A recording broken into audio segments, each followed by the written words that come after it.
As a CX leader, your brand's success is tied to your customers' success. In the business-to-business context, that's why customer success teams are crucial. They ensure customers get maximum value from your product or service and can even drive growth by generating and acting on cross-sell and upsell opportunities. But when your B2B company is growing rapidly, it can be difficult for customer success teams to scale their current efforts at the same rate. When customer success managers go from supporting dozens of customers to hundreds, a one-to-one approach for every customer is no longer a given. A survey of B2B software as a service or SaaS companies conducted by Vitally and Pulse shows that 63% of CSMs manage between 10 and 50 accounts, while another 13% manage anywhere between 51 to 100 accounts. So how do you maintain quality support as you scale, even if the resources at your disposal aren't growing at the same rate? I'm joined by Samantha David, Manager of Digital Customer Success Programs at Monday.com, to find out more about the growth the brand has experienced over the past several years and how Monday.com has leveraged office hours to support. So today on Questions for Now, we ask, how can brands scale their digital customer success programs efficiently?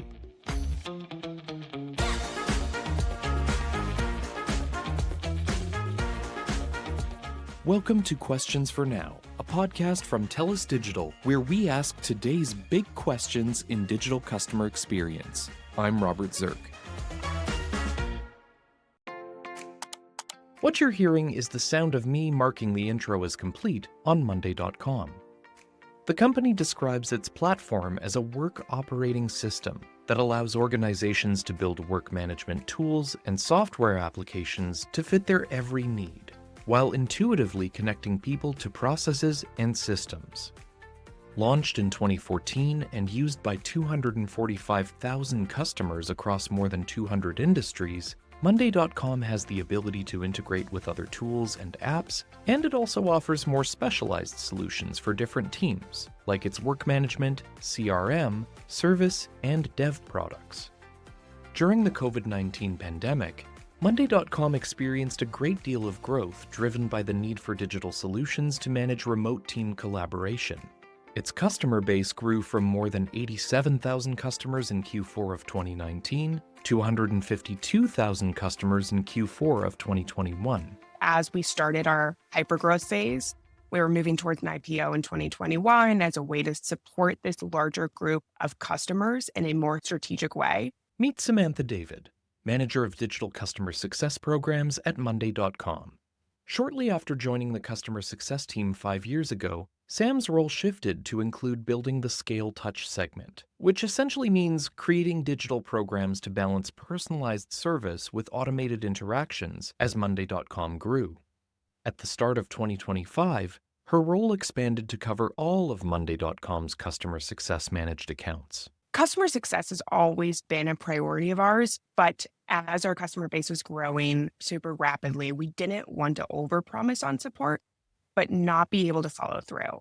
We've seen that also customers prefer those self-serve methods and not necessarily one-on-one interactions.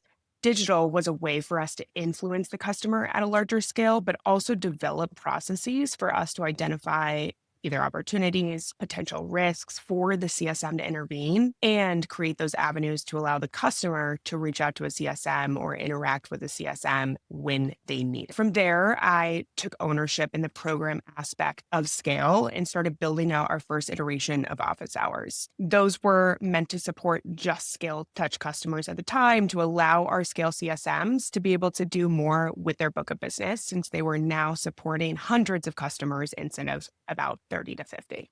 According to Gainsight's Customer Success Index 2024, 7 out of 10 companies leverage content and events as part of their digital CS strategies. Sam noted that digital customer success programs complement traditional customer success by taking programs that are usually seen as high touch, like a one-to-one call where you might answer questions, and delivering them in a way that businesses can scale. Digital provides more of a tailored experience through customer segmentation and communication strategies. We use both to combine that digital touch, high touch to be a hybrid model for the customer. Digital CS really scales the traditional CS models with automation, with our data, and with our different communication channels for us to interact with our customers and meet them where they are. The goal is still the same. It's all customer success. We want to drive customer adoption, our retention, but we want to deliver that value in a scalable way. Sam spoke to the importance of embedding digital CS initiatives in the customer journey to ensure customers have the information they need at the right touchpoints. We know how to make our customers successful. We've done enough digging on our customers, receive feedback from them. We use our data to see what are our customers doing to improve their ROI, to move them toward the renewal, to drive adoption. And what do our customers that are not as successful need to know and learn at which stage in their journey to be as successful as their peers? With all of that information, we're putting it together and we are automating that journey to give them information or the opportunities to interact with the CSM at specific times there. Without aligning our digital strategies to the customer journey, we're making too many guesses about the customer. And when we're approaching this model as a one-to-many instead of high touch, we really can't make guesses. We want to be able to understand and read our customers extremely well before automating this content to them. To align digital CS initiatives with the customer journey, Monday.com takes a segmented approach that accounts for customer persona and account size, employing a combination of automated campaigns, in-app notifications, and one-to-one interactions with customer success managers. When we talk about persona, we're talking about champions, workflow owners, admins, our buyers. And then the customer journey has its highest level of segmentation for that personalization. From there, we're also segmenting on the company size. Our larger accounts, more strategic, receive more one-on-one time with a CSM. Larger organizations have more of an opportunity to grow. We want to address those differently than our smaller SMB customers. But also an account of maybe 25 customers is addressed differently than an account with 500. So there's a lot of different ways for us to look at that, but we can still personalize it in a way of creating one-to-many content across these different sized customers and who the customer actually is through their persona without the customer feeling like this is a one-to-many content. They're feeling like it's more personalized and it's going to apply to them much easier than if we were to just address our customers as a whole every single time. Sam noted that by tailoring one-to-many content to customer personas and business sizes, Monday.com's messaging resonates with more customers. Likewise, Monday.com evolves its overall digital CS strategies based on the customer journey stage, as well as product development and customer insights. We're always taking feedback. We're always keeping tabs on how the tool is adapting to our customers, what features are new, how our customers are successful using the tool. And that's changing the way that we're interacting with them, the content that we're pushing towards our customers, and also the segmentation. As long as we can be flexible with even other cross-functional teams, let's say product has an initiative that they're driving with our customers. We want to tack on to that and also embed those initiatives into the journey. We're being extremely communicative internally with our internal stakeholders, and that's also influencing how this is evolving over time. And Monday.com is exploring how AI can do more with those customer insights to deliver relevant interactions. What we want to do in the future is build automated email campaigns, automated content, and app notifications that are leveraging AI to target the customer's needs better based on their product usage and not just their stage in the customer journey, because we're able to do that. But by bringing in their actual usage, maybe of the user or the account, we can teach the system on what to send the customer that's going to be more personalized and in the moment for them that will approach their problems better than just the customer journey. Having that framework is going to be important because we can build on top of that as we're automating it more and using AI. But what we're really focused on right now is just that foundation to digital. A big part of that foundation has been the establishment of office hours. which are set times where small groups of customers receive live training from a CSM with an opportunity to ask questions and receive support afterward. The first half of that session is a demo of the topic. We're constantly switching things up to show our newer features, show you different use cases, new demos, but still around the foundational topic that we're touching on. And then the second half is always going to be our Q&A from our customers. So they can rely on the fact that there is going to be 30 minutes no matter what for them to ask questions and hear other customer questions. Even though you are there live and you have that interaction with the CSM, it's still one of our lower touch programs because they're reoccurring, they're structured, and we're inviting all customers to join. Now we cap our sessions to only allow that certain number to still keep it to that small group feel, but we are sharing information in a low touch, one-to-many way,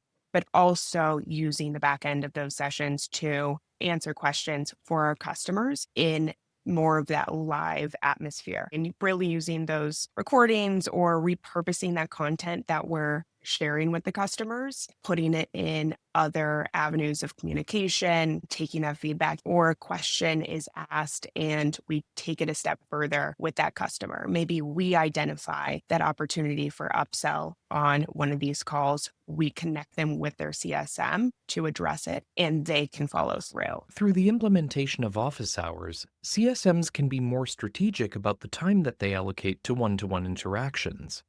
For example, a very specific question asked during office hours might prompt a one-to-one follow-up call with that customer.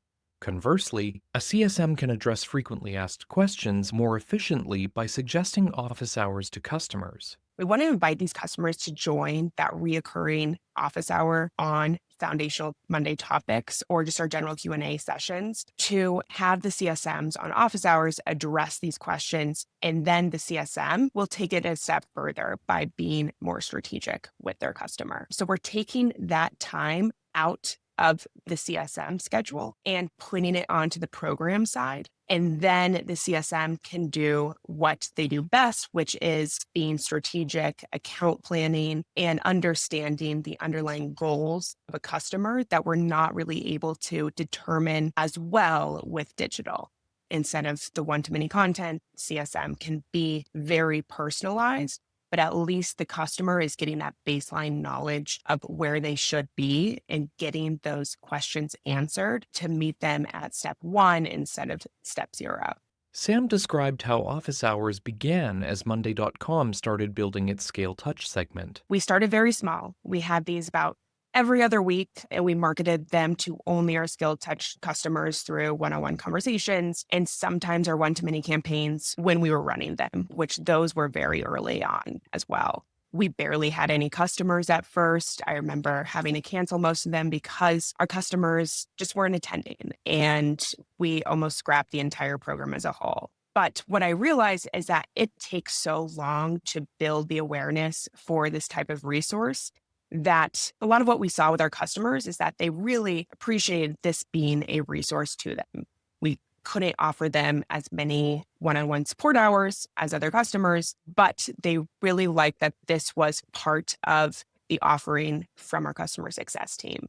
Knowing that this is a resource for them to join when they need to gave them that much more ease of just being in the platform, not being worried about something coming up, a technical issue, a question about a feature. They knew that they would be able to get support when they needed it. Although office hours weren't an overnight success, they gradually became more widely adopted over time. Sam recalled some of the early challenges in establishing office hours and how her team built greater awareness and participation amongst customers. It takes a lot of time to get the customer to register and show up for this type of session. For webinars across the industry, there's about a 40% show rate. So just getting them to register first is a task, and then getting them to show up to these sessions is second task. But since then, we've really gained momentum by showing the value that they can receive on this type of a session, getting them to come back for future sessions. Sam highlights that the interactive Q&A component of office hours is crucial, both from a customer service perspective and in terms of building trust with customers. We want to show up for our customers, and if they take the time to register and show up for a session, we want to make sure that they're getting their question answered. If it can't be answered on a session like this, sometimes it's a little too specific of a question. It requires more time and understanding of their workflow. We will address it offline. We'll loop in their CSM. If they don't have a CSM, then we'll take the time to close the loop on what their question was to make sure that they're seeing that value, that they're getting their questions answered. We're going to lose trust with these customers when that end goal isn't accomplished. Customer trust plays a vital role in maintaining and driving revenue. A Forrester study shows that 61% of B2B revenue comes from existing customers through renewals and expansions such as cross-selling and upselling. And an article from McKinsey & Company notes that it can take 3 customer acquisitions to offset the financial impact from losing one existing customer. I asked Sam how Monday.com uses customer insights to adapt and improve their office hours program. I know I touched on this earlier, but I think the number one insight is that customers just really appreciate being able to rely on office hours as a resource, knowing that they exist, knowing that they happen at a certain time every single week, and that they'll cover a topic that they know they'll need to learn or become an expert on is part of the value of office hours. And sometimes it's just knowing that they don't want to use a full hour from their CSM resource on something small. And office hours are there to fill in the gaps when they really need to ask a smaller question instead of one that is more personalized. So that reliability is huge there. The topics and content developed for office hours cycle every 6 months, running once or twice monthly in a particular region. Some of the more foundational topics, like automations, will always have a spot on the office hours schedule, but refreshing that topic could mean explaining it in a different way or highlighting enhanced features. And customer feedback informs how Monday.com allocates office hours sessions between foundational and specialized topics. We really take a lot of feedback from our customers. We send them a form every single time that they join. We put that form out there for CSMs to give their customers. We give it to customers that don't show for these sessions because we want to know what they want to learn during these office hours. We're constantly getting suggestions and feedback on the sessions that we have and what content they want to see covered. We've really adapted to what they're wanting to see, and we're still taking that feedback and changing things on an ongoing basis because the product is changing, our customers are changing. So we want to make sure that we're addressing that. More specialized topics for office hours tend to be selected alongside company priorities. Sam highlighted Monday AI, launched in early 2025, as an example of a specific area of focus. This suite enhances Monday.com's existing platform with advanced features including modular, customizable AI actions, embedded AI capabilities, and an AI-powered team of agents. It's a huge push for a company, and the capabilities are infinite with Monday AI. But we want to make sure our customers are understanding how to use this, how to implement it into their workflow, into their current boards, so that they can be successful and see the benefits. That's why we are using a Monday AI session as one of our main topics at the moment, this quarter, probably next quarter, because we see a lot of customer questions about it. We also take what our CSMs are hearing in their one-on-one interactions because, like I said before, we want to move those questions over to office hours so that they're not as redundant for our CSMs. If our CSMs are constantly getting questions about Monday AI or a specific feature, how do you use this? What is it? Walk me through it.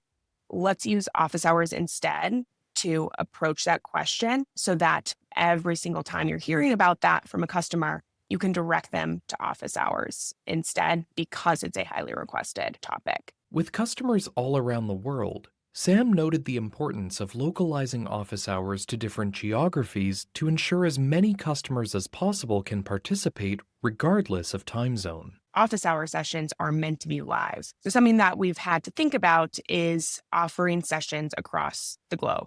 We have a couple sessions per week offered by the CSMs in that region on our office hour schedule. This includes sessions local to the Americas, EMEA or Europe, Middle East and Africa, and APJ, which is Asia Pacific, Japan. We don't have to worry about inviting them, but them not being able to attend. because it'll be midnight for them. It being a reoccurring schedule allows us to just set it and forget it. We have our CSM structured to host in those different regions now.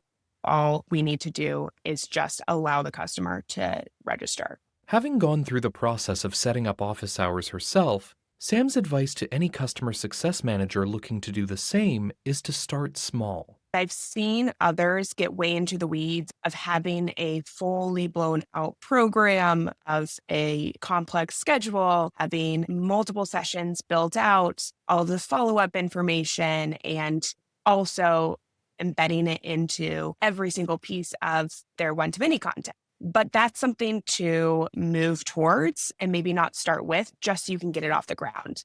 We started very small and we weren't as worried about the numbers in the beginning. We were having just a couple of customers on each session, and we were worried about, is this worth our time if only a couple customers are showing up to today, where we're maxing out almost every single session to 40, 50, 60 registrants through our expansion to all of CS.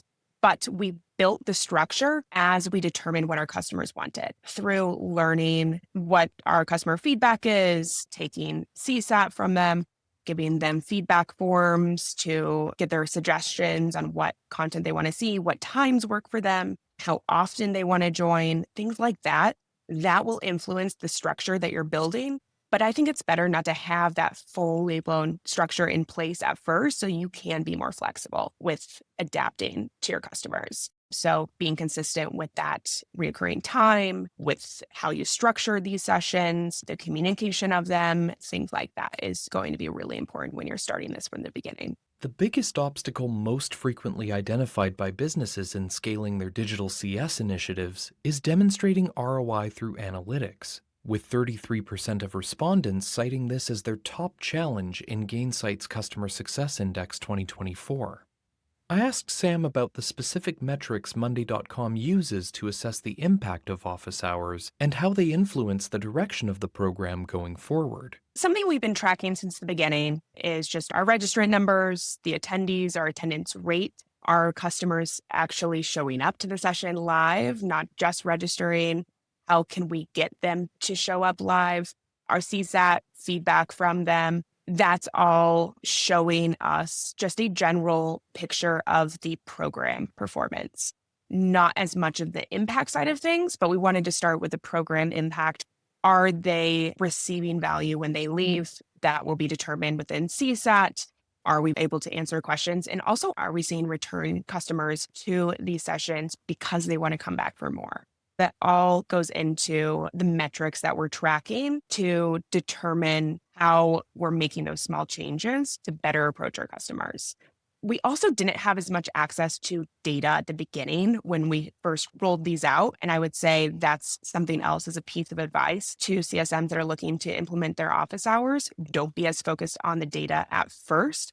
Just start, and then you'll be able to gain metrics and measure the effectiveness from there once you have content to drive data from. Customer engagement is another important data point for office hours. We know the collaboration, the discussion side of office hours is huge. So we started measuring their effectiveness by how many questions were asked by our customers. How long did the session last? Because if it ends after 30 minutes, there's probably no questions from our customers. So we're not really delivering that value on the discussion and collaboration side of things. But if it lasts to the full 60 minutes and there's 5 questions that were asked instead of 1, we're answering more questions. We are sharing more content just by answering those questions. So we see those as more impactful.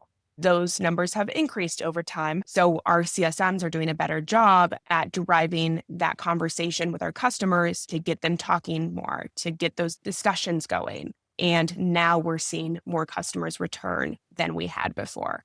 So it's all a loop here. We're still working on more analysis of the product impact side of things, not just the program impact.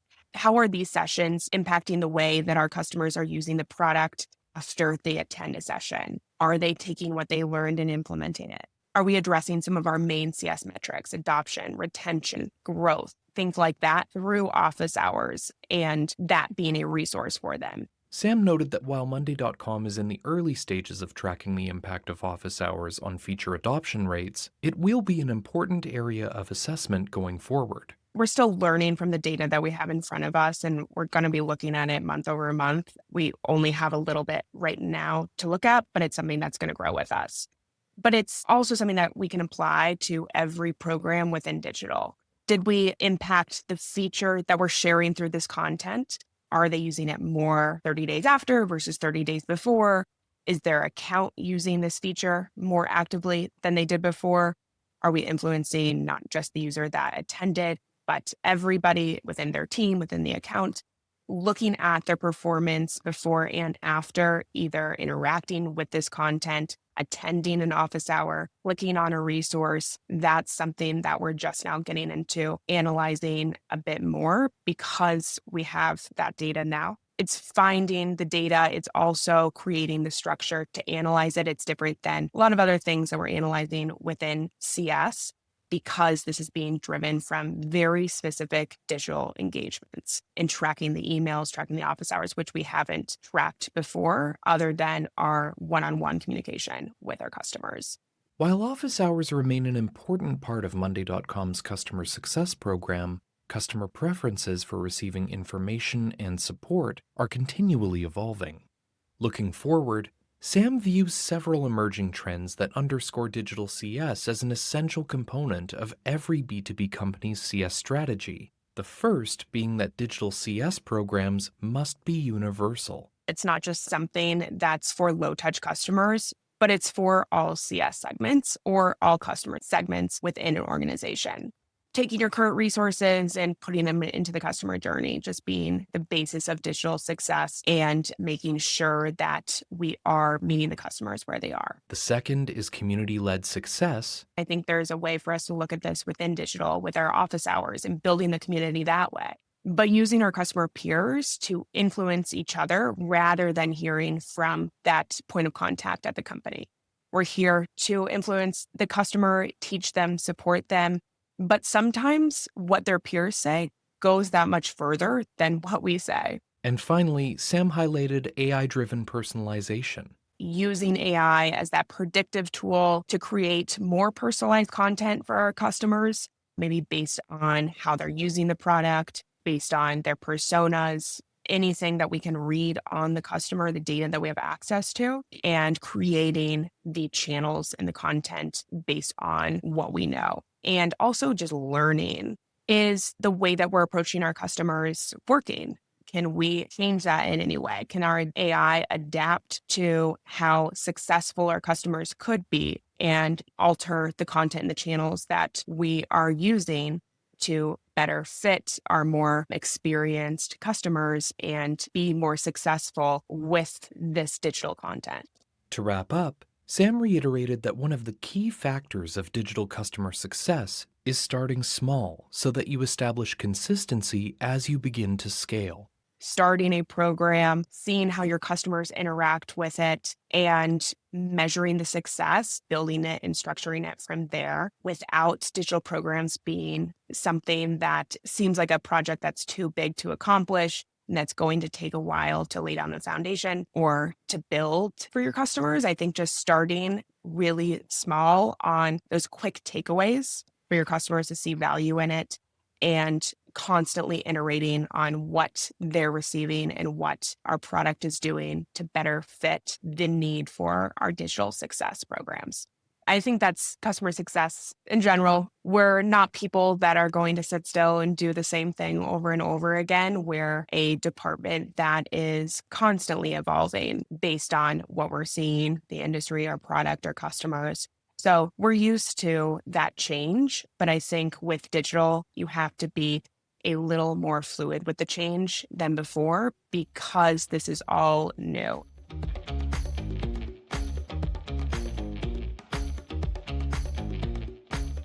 I'd like to thank Samantha David, Manager of Digital Customer Success Programs at Monday.com, for joining me and sharing her insights on scaling digital customer success. And thank you so much for listening to Questions for Now, a TELUS Digital podcast. If you enjoyed today's episode and want to hear more compelling insights on all things digital customer experience, be sure to follow Questions for Now on your podcast player of choice and make sure you're getting notifications every time there's a new episode. I'm Robert Zirk, and until next time, that's all for now.